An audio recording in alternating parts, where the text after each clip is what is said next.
साल 1952 हमें रोमानिया के सेंट काटा में स्थित एबे दिखाया जाता है। इस एबे में दो नन्स दिखाई जाती हैं, सिस्टर जेसिका और सिस्टर विक्टोरिया। दोनों काफी डरी होती हैं। वो डरते डरते ये तहखाने के पास पहुंच जाती हैं, जिसके दरवाजे पर कुछ लिखा होता है। ये रोमानियन भाषा में लिखा होता है, इसका इंग्लिश में मतलब है गॉड एंड्स हियर। दरअसल ये दोनों एक प्राचीन चीज को ढूंढ रहे होते हैं जो कि इस दरवाजे के अंदर है, यानी कि तहखाने में। अब जेसिका, जिसके पास एक चाबी है, वो इसके साथ अंदर चली जाती है और विक्टोरिया बाहर ही रुककर प्रार्थना करने लगती है। तभी जेसिका खून में लथपथ बाहर आती है और विक्टोरिया से कहती है कि इस शैतान को बाहर निकलने के लिए एक शरीर चाहिए, इसलिए तुम वही करो जो ठीक है। या जेसिका वही चाबी उसे दे देती है, जिसके तुरंत ही बाद कोई चीज जेसिका को अंदर खींच लेती है। विक्टोरिया यहाँ से भाग जाती है, पर ये चीज जो भी है उसे बाहर नहीं जाने देती। इसीलिए विक्टोरिया खुद को फंदे से लटका कर मार देती है, जिसके बाद हम इस शैतान को देख पाते हैं, जिसका रूप एक नन की तरह है।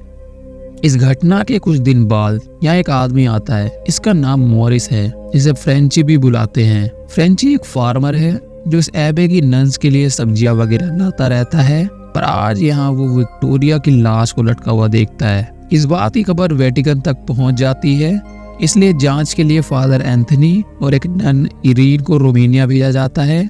हालांकि इरीन अभी पूरी तरह से नन नहीं बनी है, क्योंकि उसने अभी तक शपथ नहीं ली है। क्या रोमानिया पहुंच ये फ्रेंची से मिलते हैं। फ्रेंची ने विक्टोरिया की बॉडी के पास ले जाता है, लेकिन वहां पहुंच वो देखता है विक्टोरिया की बॉडी बैठी हुई है। इससे वो डर जाता है, क्योंकि वो तो उसे लेटा कर गया था। ये बात वो फादर को भी बताता है, पर फादर जानते हैं फ्रेंची मजाकिया किस्म का इंसान है, इसलिए वो उसकी बातों पर ध्यान नहीं देते। विक्टोरिया के हाथों में वही चाबी होती है, जिसे फादर अपने पास रख लेते हैं। इसके बाद ये विक्टोरिया का फ्यूनरल करते हैं, जिस दौरान इरीन नोटिस करती है कि सभी कब्रों पर घंटियां लगी है। फादर इरीन को बताते हैं जब यूरोप में प्लेग फैला था तो कई लोगों को मरा हुआ समझकर दफना दिया जाता था, जो बाद में होश में आ जाते थे। ये घंटी इसलिए लगाई जाती थी कि अगर बाद में कोई जिंदा निकले तो घंटी बजाकर लोगों को बता सके कि वो जिंदा है। खैर, विक्टोरिया को दफना कर ये एबे के अंदर जाते हैं, जहाँ इनकी मुलाकात एबेस से होती है, यानी कि मदर सुपीरियर से। फादर उनसे विक्टोरिया के बारे में पूछते हैं। कमाल की बात होती है कि मदर सुपीरियर को पता भी नहीं होता कि किसी नन ने सुसाइड कर लिया है, क्योंकि वो इस बात से इनकार कर रही होती है। फ्रेंची कहता है कि ये सच है, क्योंकि अभी हम उनका फ्यूनरल करके आ रहे हैं। इसके बाद जो जवाब फ्रेंची सुनता है मदर सुपीरियर से, वो चौंक जाता है, क्योंकि मदर सुपीरियर कहती है फ्रेंची से, वो भी फ्रेंच भाषा में, क्योंकि वो एक फ्रेंच कैनेडियन है। वो कहती है किससे पूछकर तुमने उसे दफनाया। फादर फ्रेंची को बाहर भेज देते हैं और मदर सुपीरियर से कहते हैं उन्हें बस नन से बात करनी है, और अगर सब कुछ ठीक रहा तो वो यहाँ से चले जाएंगे। मदर सुपीरियर इसके लिए मान जाती है, पर आज ये दोनों अंदर नहीं जा सकते, क्योंकि शाम को एबे का गेट बंद हो जाता है, जिसके बाद किसी को भी अंदर जाना अलाउ नहीं है, इसलिए इन्हें कल आना होगा। ये दोनों भी इसके लिए मान जाते हैं और एबे के पास एक घर है, उसमें रुकते हैं। फ्रेंची भी चला जाता है और वो 1-2 दिन बाद इन्हें फिर लेने आएगा। इसके बाद हम फादर इरीन को देखते हैं। ये दोनों डिनर कर रहे होते हैं, जिस दौरान इरीन फादर को अपने बारे में बताती है कि कैसे उसे विजन्स दिखाई देते हैं। उसके घर वाले तो उसे पागल समझते थे, पर चर्च जानता था ये एक अनोखी काबिलियत है, इसलिए इरीन को चर्च का हिस्सा बनाया गया। विजन से फादर को एक केस याद आ गया, एक बच्चे का जिसका नाम डैनियल था। उसे भी विजन्स दिखते थे, पर फादर जानते थे कि वो पॉजेस्ड है, इसलिए उन्होंने उस पर एक्सोर्सिज्म किया, जिसकी वजह से उसकी मौत हो गई। और इसी का अफसोस फादर को आज तक है कि वो उससे बचा नहीं पाए। क्या डिनर के बाद ये सो जाते हैं, पर देर रात हम देखते हैं फादर को म्यूजिक सुनाई देता है, लेकिन उनके उठने पर वो बंद हो जाता है। उसी दौरान उन्हें किसी के भागने की आवाज सुनाई देती है। वो देखते हैं एक छोटा बच्चा है, जिसका वो पीछा करते हैं, और पीछा करते करते पहुंच जाते हैं कब्रिस्तान में, जहाँ वो देखते हैं वो बच्चा कोई और नहीं बल्कि डैनियल है। दोस्तों, असल में ये वही शैतान है जो फादर की यादों से उन्हें डरा रहा है, पर आगे पता चलता है कि वो सिर्फ डराने नहीं बल्कि उसे मारने आया है, क्योंकि हम आगे देखते हैं वो फादर को जिंदा कब्र में दफना देता है। हालांकि फादर मरे नहीं है, वो अभी भी जिंदा होते हैं। फादर के बाद वो शैतान इरीन को मारने की कोशिश करता है पर वो बच जाती है। तभी इरीन को घंटी की आवाज सुनाई देती है जो कि फादर बजा रहे होते हैं, वो भी उस कब्र के अंदर से। इरीन तुरंत ही वहां पर पहुंच फादर को बचा लेती है। इन्हें कुछ किताबें भी इस कब्र से मिलती है जो कि इस एबे से जुड़ी होती है, इसलिए फादर इन्हें रख लेते हैं। फादर समझ जाते हैं कुछ तो गलत चल रहा है यहाँ पर, इसलिए सुबह होते ही ये दोनों एबे में जाते हैं। फादर इरीन को नन से पूछताछ के लिए भेजते हैं क्योंकि इन्हें अंदर जाने की इजाजत नहीं होती है। वो बाहर ही रुककर किताब पढ़ने लगते हैं। उस किताब के जरिए उन्हें शैतान का नाम पता चलता है जो है वेलेक। वही अंदर इरीन सिस्टर ओवाना से मिलती है। वो इरीन को विक्टोरिया के बारे में बताना तो चाहती है पर इसकी इजाजत उन्हें नहीं होती है, इसलिए इरीन के पूछने पर वो इस एबे के बारे में बताती है। दरअसल इस एबे को, जो कि पहले एक कासल हुआ करता था, उसे यहाँ के राजा ने बनवाया था। राजा विचक्राफ्ट किया करता था, इसके ऊपर उसने किताबें भी लिखी जो इस वक्त फादर पढ़ रहे हैं।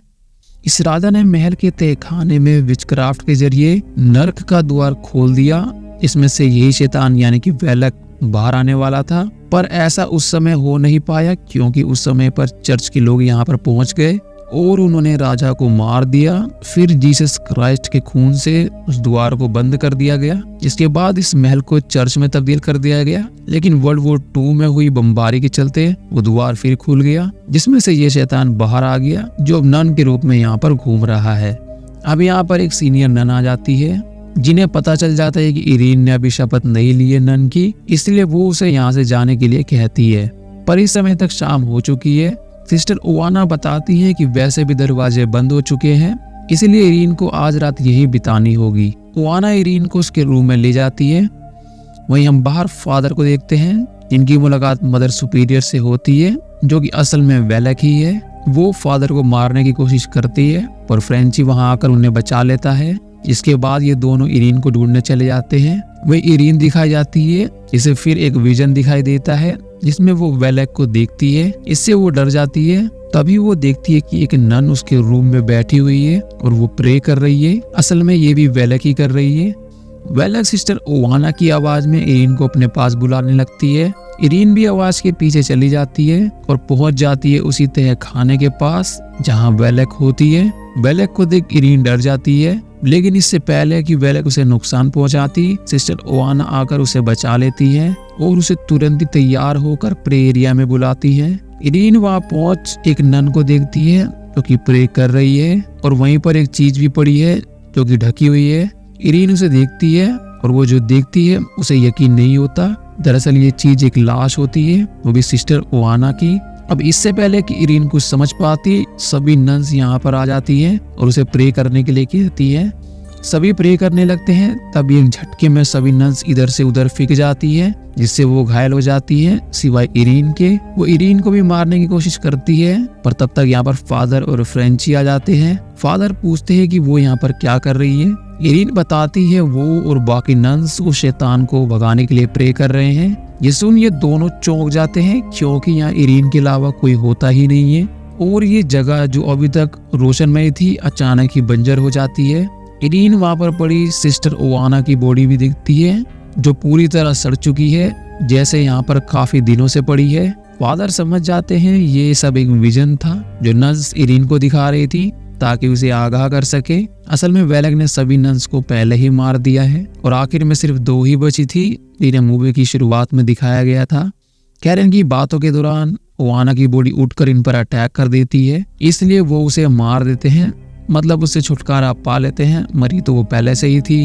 इरीन कहती है हमें उस शैतान को वहीं भेजना होगा जहां से वो आया है, लेकिन इससे पहले वो नन की शपथ ले लेती है एंड फाइनली वो एक नन बन चुकी है। ये सभी सबसे पहले उस चीज को ढूंढ रहे होते हैं जिसकी चाबी इनके पास है, जो कि है जीसस क्राइस्ट का खून। इससे पहले भी इस द्वार को बंद किया गया था।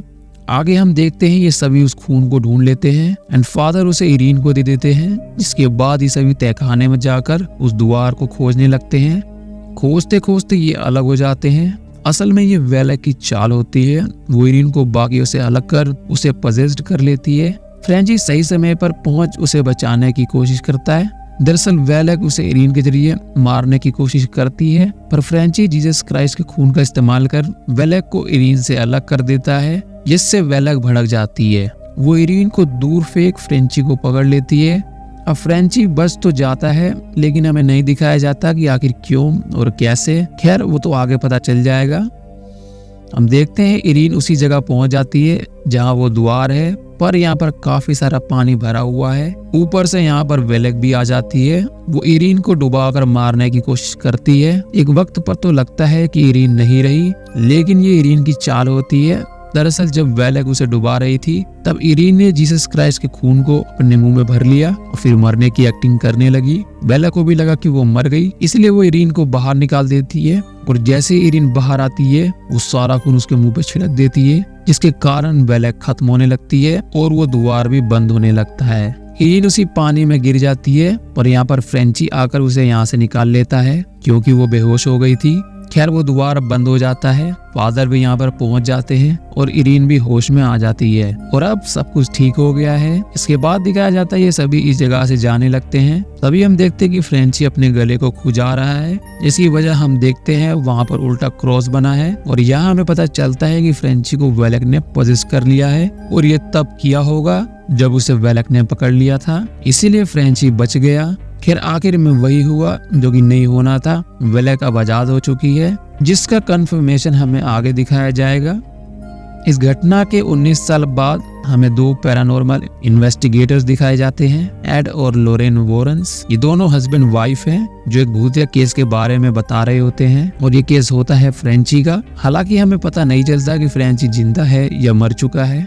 खैर यहाँ पर एक औरत भी होती है जो कि इस केस को सुन रही होती है। इसका नाम कैरोलिन पेरन है, जिसके साथ ये मूवी एंड होती है।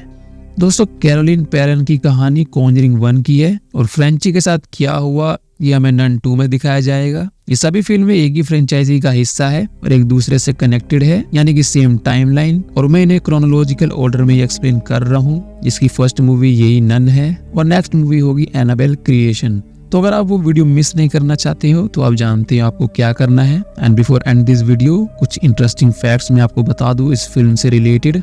जैसे इस फ्रेंचाइजी में इरीन और लोरेन का रोल रियल लाइफ सगी बहनों ने किया है। लोरेन का रोल वेरा फार्मिगा ने किया है और इरीन का रोल टेसा फार्मिगा ने। इस फिल्म का आखिरी सीन कॉन्जरिंग 1 मूवी का इंट्रो सीन था। इंटरेस्टिंग बात यह है उस फिल्म में फ्रेंची यानी कि मॉरिस का रोल डिफरेंट एक्टर ने प्ले किया था, इसलिए उस सीन को एडिट करके इस फिल्म में दिखाया गया। जहाँ कॉन्जरिंग 1 और 2 असली घटना पर आधारित है, कॉन्जरिंग 2 पूरी तरह से नहीं है, क्योंकि ये नन का कैरेक्टर फिक्शनल है। इसे कॉन्जरिंग 2 मूवी में इंट्रोड्यूस किया गया था, लेकिन नन मूवी पूरी तरह से फिक्शनल स्टोरी नहीं है। दरअसल कॉन्जरिंग 2 मूवी से दो भूतिया कैरेक्टर फेमस हो गए थे, एक नन और दूसरा द क्रूक्ड मैन। इनकी पॉपुलैरिटी को देखते हुए ऐसा कहा गया कि इन कैरेक्टर्स के ऊपर भी फिल्म बनाई जाएगी, पर द क्रूक्ड मैन शायद कैंसिल हो गई है अकॉर्डिंग टू जेम्स वॉन। तो इस साल की थी हमारी ये last video and wish you a very happy new year.